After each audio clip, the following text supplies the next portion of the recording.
everybody, today we will finish the expenditure cycle chapter. As usual, we will start with the revision and we'll continue to the new part. What is the meaning of the expenditure cycle? The expenditure cycle is a set of business activities and related information processing operations associated with the purchase of and payment for goods and services.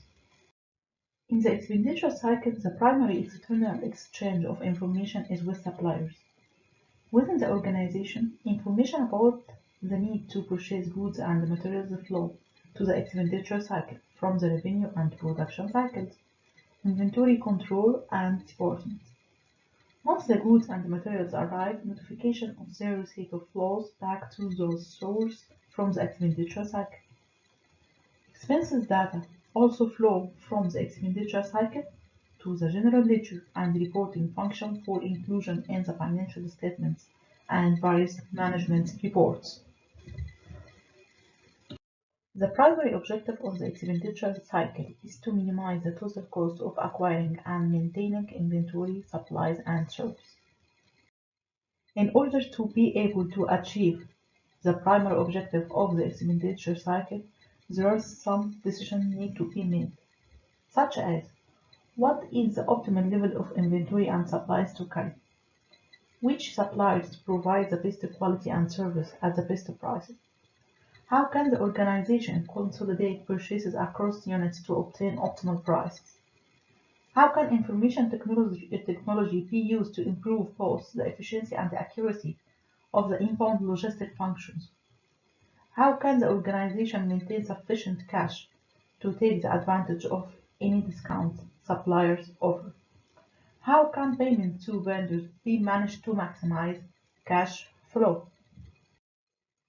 There are four basic activities performed in the expenditure cycle, which are ordering material supplies and service, receiving the material supplies and service, approving supplier invoices, and finally cash disbursements.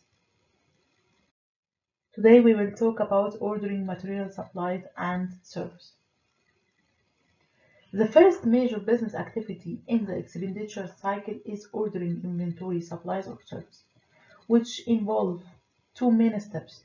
The first step is to identify what, when, and how much to purchase, and second step, choosing which supplier to purchase from.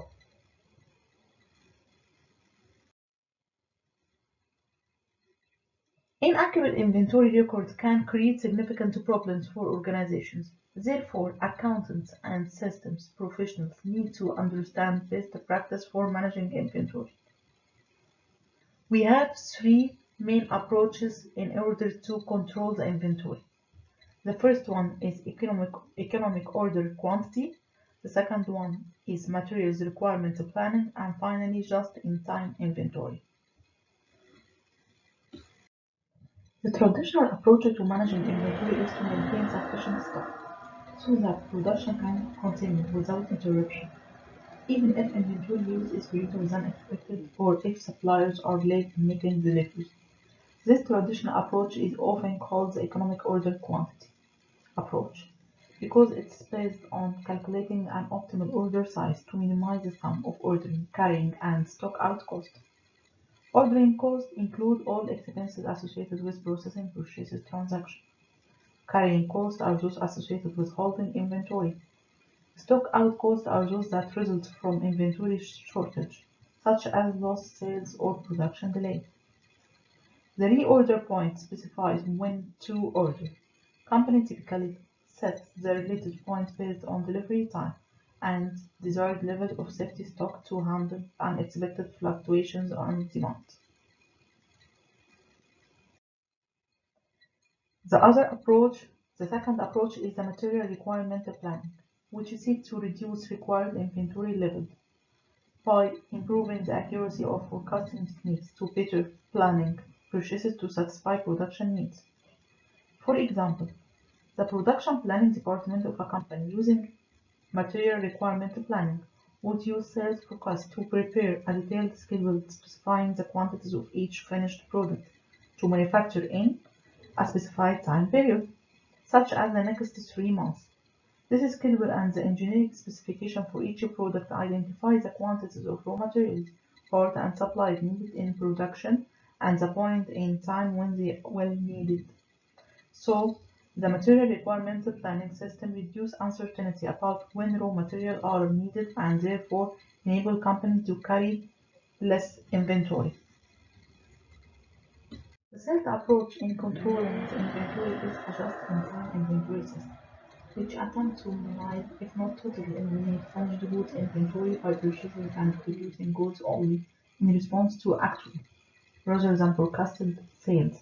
Consequently, just-in-time systems are characterized by frequent delivery of small amounts of materials, parts, and supplies directly to the specific locations that require them when they are needed, rather than by infrequent bulk deliveries to a central receiving and storage facility.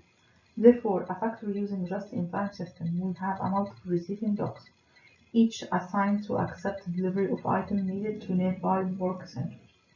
Regardless of its sources, the need to purchase goods or supplies often results in the certain of a purchase requisition that identifies the requisitioner, specifies the delivery location and date needed, identifies the item number, description, quantity, and the price of each item requested, and makes a guess as supplier.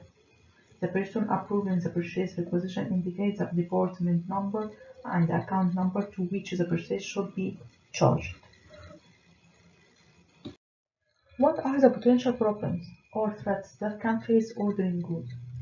Inaccurate inventory records can result in stock out that lead to lost sales or to carrying excess inventory that increase costs. To reduce the risk of these problems, a perpetual inventory method should be used to ensure that information about inventory stocks is always current. However, data entry errors can result in accurate perpetual inventory records because even expert typists do make mistakes. Therefore, using information technology to eliminate the need for manual data entry can improve the accuracy of perpetual inventory records. The second threat is ordering unnecessary items. Another threat is purchasing items that are not currently needed. Accurate perpetual inventory records ensure that the validity of purchase requisitions that the inventory control system automatically generates. Supervisors need to review and approve purchase requisitions that individual employee initiates. A related problem is multiple purchases of the same item by different subunits of the same organization. As a result, the organization may be carrying a larger inventory than desired and may fail to take advantage of volume discounts that might be available. The solution of this problem is a centralized purchasing function, which can mitigate this threat. Once the need to purchase has been identified, the next step is to select a supplier. The buyer usually performs this task.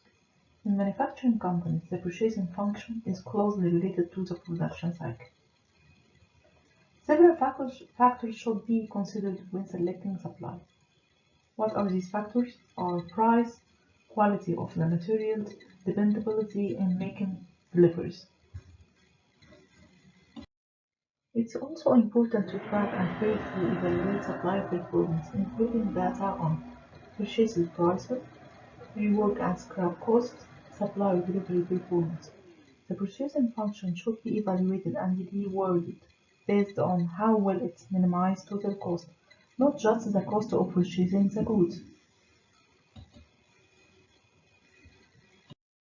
Once a supplier has been selected for a product, their identity should become a part of the product inventory master file, so that the selection process doesn't have to be carried out for every purchase. A list of potential alternatives should be maintained for products that are seldom ordered. The selection process may be repeated every time. A purchase order is an electronic form that formally requests a supplier to sell and deliver specified products at a specific prices. It's also a promise to pay and become a contract once the supplier accepts it. The purchase order includes the name of the supplier and the purchasing agents, the order and requested delivery dates, the delivery location and shipping method, and the information about items ordered.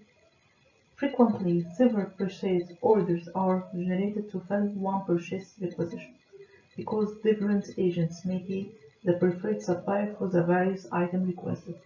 The quantity ordered may also differ from that requested to allow the purchaser to take advantage of quantity discounts. Many companies maintain special purchasing arrangements with important suppliers. A blanket purchase order or blanket order is a commitment to purchase specified items at design at specific prices from a particular supplier for a set time period. Most of the time they are 1 year. Blanket purchase orders reduce suppliers' uncertainty about reliable sources of raw materials and help the supplier plan its capacity and operations more effectively. Vendor-managed inventory programs provide another means of reducing purchase and inventory costs. A vendor-managed inventory program essentially outsources much of inventory control and purchasing function. Suppliers are given access to sales and inventory data and are authorized to automatically replenish inventory when stocks fail to redundant reorder points.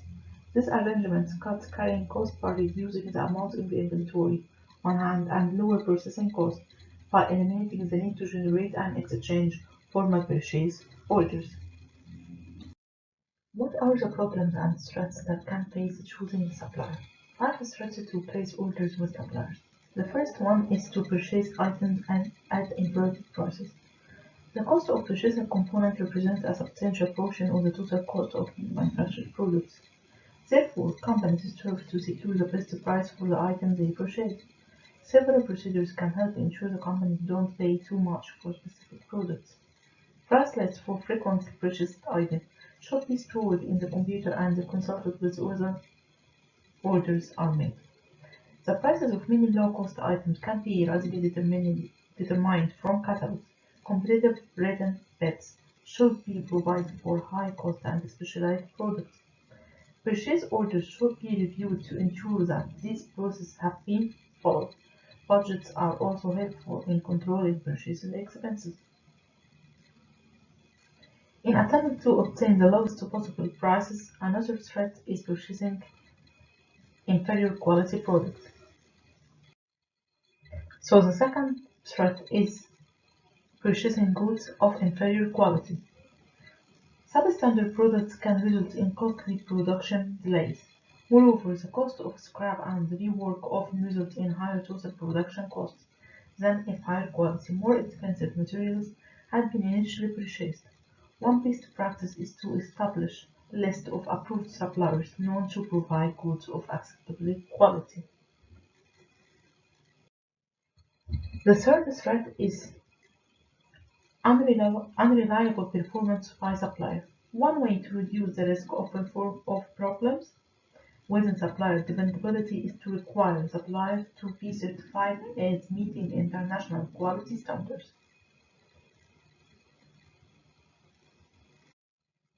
The fourth threat is to purchase from unauthorized supplier. Purchasing from unauthorized supplier can result in numerous problems. Items may be of inferior quality or overpriced. The purchase may even cause legal problems. Different government agencies maintain lists of individuals and companies with whom it's illegal to transact business with. Payment to entities on such lists can result in substantial fines and sometimes deleted from the government. Consequently, all purchase orders should be reviewed to ensure that only approved suppliers are used. It is especially important to restrict access to the approved supplier list and to periodically review this list for any unauthorized changes. The last threat is kickbacks. Kickbacks are gifts from suppliers to purchasing agents for the purpose of influencing their choice of suppliers, which is the last threat. For the kickback to make economic sense, the supplier must find some way to recover the money spent on the prep. This usually is accomplished by inflating the price of subsequent purchases or by substituting goods or inferior quantity. Even if neither of these problems happen, kickback impairs the buyer objectivity. To prevent kickbacks, companies should prohibit purchasing agents from accepting any gifts from potential or existing suppliers. Kickbacks are difficult to prevent, so detective controls are also necessary. The second major business activity in the expenditure cycle is the receipt and storage of ordered items. These two steps are different processes because each is performed by a different organizational function. The receiving department is responsible for accepting deliveries from suppliers. It's usually reported to the warehouse manager, who in turn reports to the vice president of manufacturing. The inventory storage department, which also reports to the warehouse manager, is responsible for the storage of the goods. Information about the receipt of ordered merchandise must be communicated to the inventory control function in order to update the inventory records.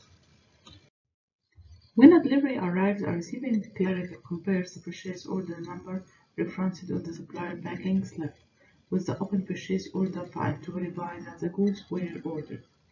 The receiving employee then counts the quantity of goods delivered before routing the inventory to the warehouse or factory. The receiving employee also should examine each delivery for sign of obvious damage. The receiving report document provides details about each delivery, including the data received, the date received, shipper, supplier, and purchase order number for each item received. It shows the item number, description, unit of measures, and quantity. The receiving report also contains space to identify the persons who received and inspected the goods, as well as for remark concerning the quality of the items received. The three possible exceptions to this process are receiving a quantity of goods different from the amount ordered, receiving damaged goods, or receiving goods of inferior quality that fail in the inspection. In all three cases, the purchasing department must resolve the situation with the supplier.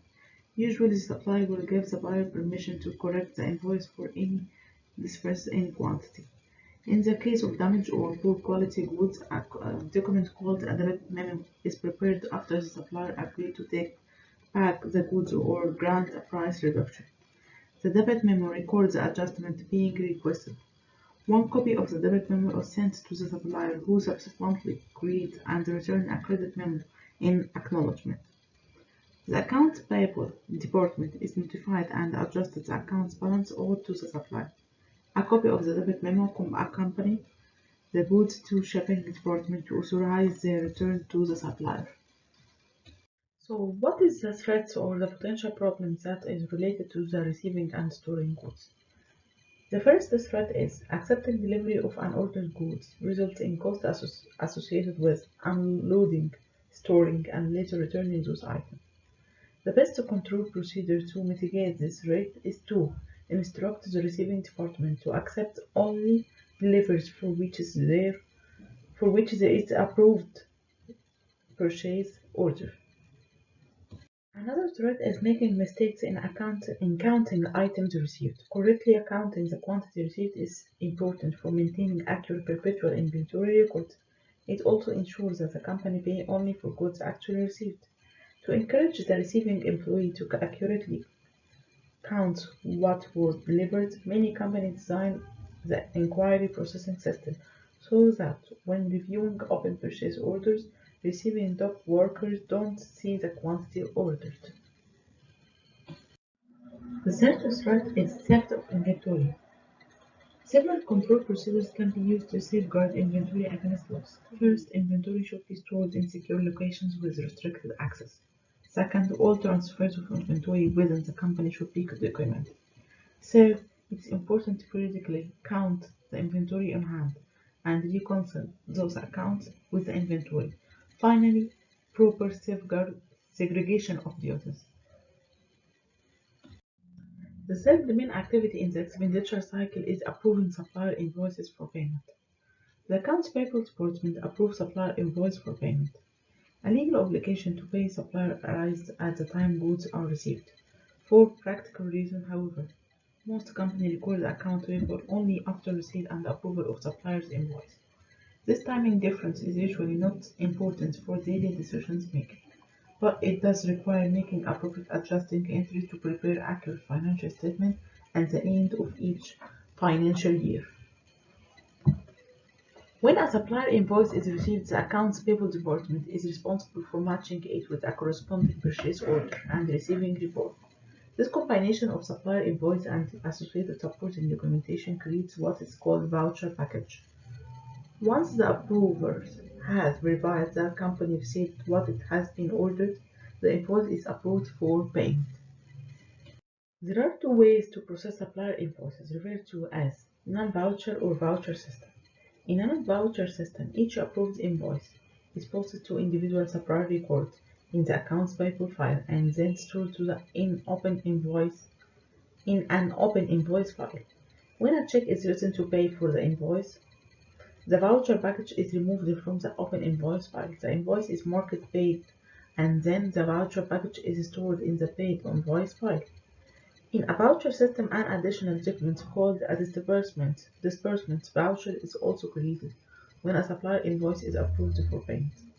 The disbursement voucher identifies the supplier, lists the outstanding invoice, and indicates the net amount to be paid after deducting any applicable discounts and allowance. Voucher system offers three advantages over the non-voucher system. First, they reduce the number of checks that need to be written, because several invoices may be included on one disbursement voucher.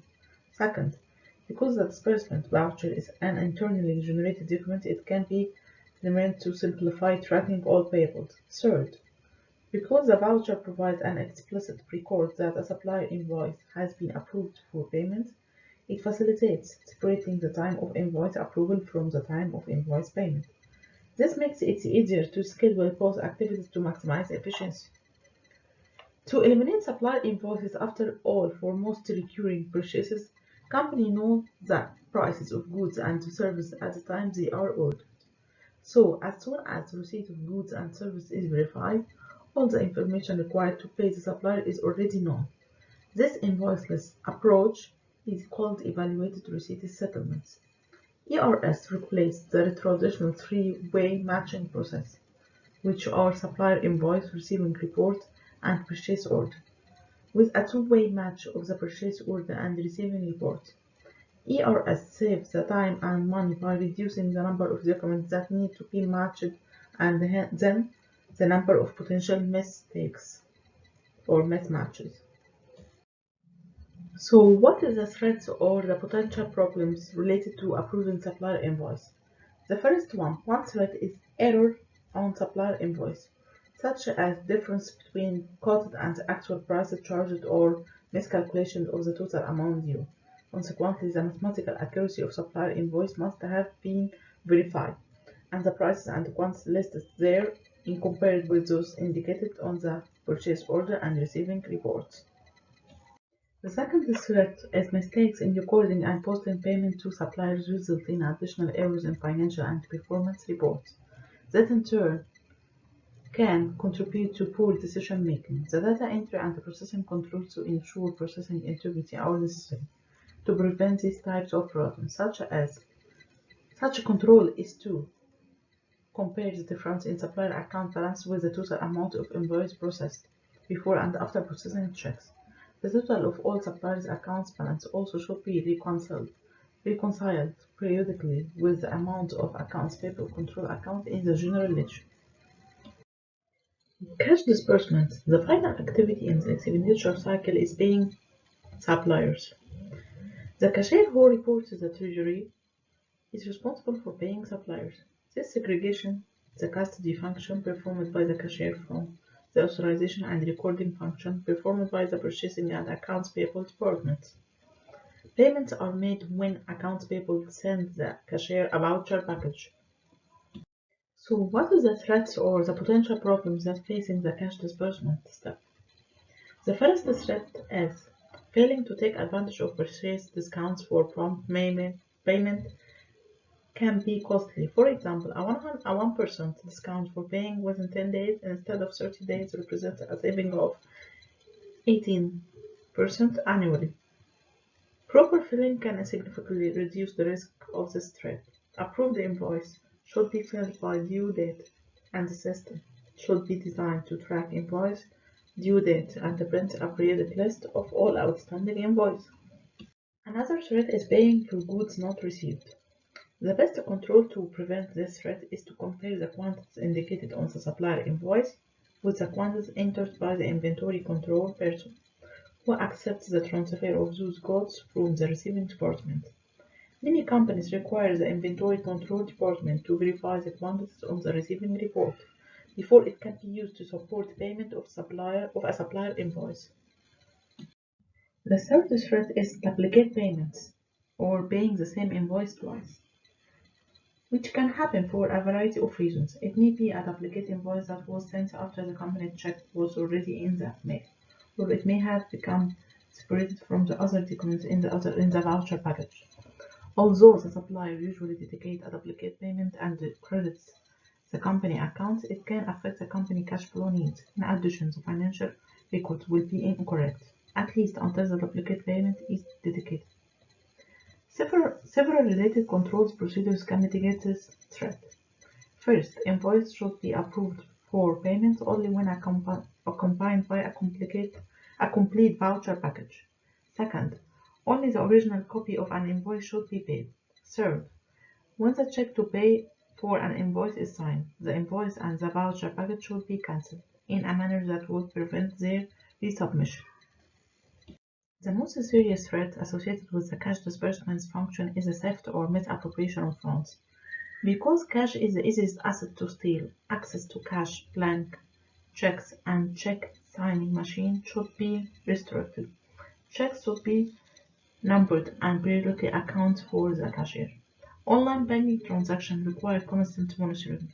Timely detection of suspicious transactions and prompt notification of the bank are necessary for recovering any funds that are fraudulently distributed. Theft can also happen through check alteration. Check protection machines can reduce the risk of the threat by imprinting the amount in distinctive colors, typically a combination of red and blue ink. Finally, it's important to plan and monitor expenditure in order to avoid cash flow problems. Thanks for listening.